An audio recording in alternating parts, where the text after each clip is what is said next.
வணக்கம். இந்த வீடியோவில் எதை பற்றி பார்க்க போறோம்னா, மத்திய அரசு ஊழியர்களுக்கு மகிழ்ச்சி செய்தி. விரைவில் உத்தரவாதத்துடன் கூடிய ஓய்வூதிய திட்டம் குறித்த புதிய அப்டேட்டை பற்றி தான் பார்க்க போறோம்.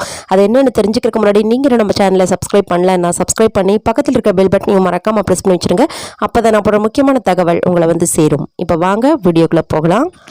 அரசு ஊழியர்களுக்கு உத்தரவாத ஓய்வூதிய திட்டத்தை அறிமுகப்படுத்துவதற்கு மத்திய அரசு பரிசீலித்து வருவதாக தகவல்கள் வெளியாகியுள்ளது. அரசு ஊழியர்களுக்கு பழைய ஓய்வூதிய திட்டம் 2003ஆம் ஆண்டு வரையில் அமலில் இருந்தது. பழைய ஓய்வூதிய திட்டத்தின் கீழ் அரசு ஊழியர்கள் பணி ஓய்வு பெற்ற பிறகு அவர்கள் கடைசியாக பெற்ற சம்பளத்தில் 50% தொகை ஓய்வூதியமாக வழங்கப்பட்டு வந்தது.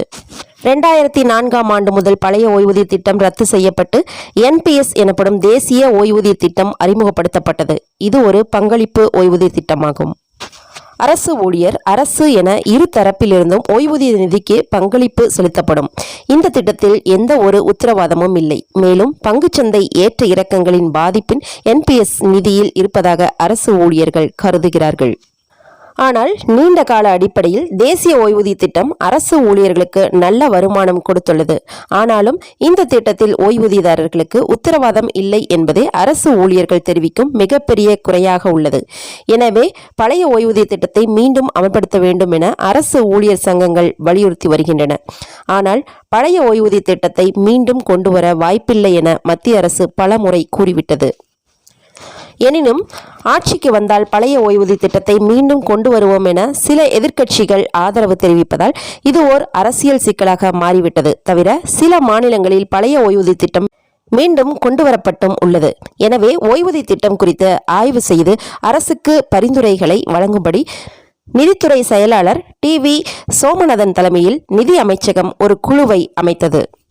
இந்த குழு உலக நாடுகளில் உள்ள ஓய்வூதிய திட்டங்கள், ஆந்திர மாநிலத்தில் அமல்படுத்தப்பட்டுள்ள உத்தரவாத ஓய்வூதிய திட்டம் உள்ளிட்டவற்றை ஆய்வு செய்திருப்பதாக கூறப்படுகிறது.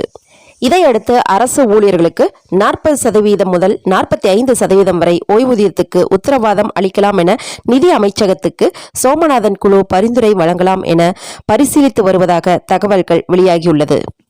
இது குறித்து வரும் மத்திய பட்ஜெட்டில் அறிவிப்பு வெளியாகும் எனவும் எதிர்பார்க்கப்படுகிறது. மேலும் இந்திய அரசிடம் தற்போது பென்ஷன் ஃபண்ட் எதுவும் இல்லாத நிலையில் புதிதாக பென்ஷன் ஃபண்ட் உருவாக்குவதற்கான அறிவிப்பையும் பட்ஜெட்டில் வெளியிட வாய்ப்புள்ளதாக தகவல்கள் வெளியாகியுள்ளது.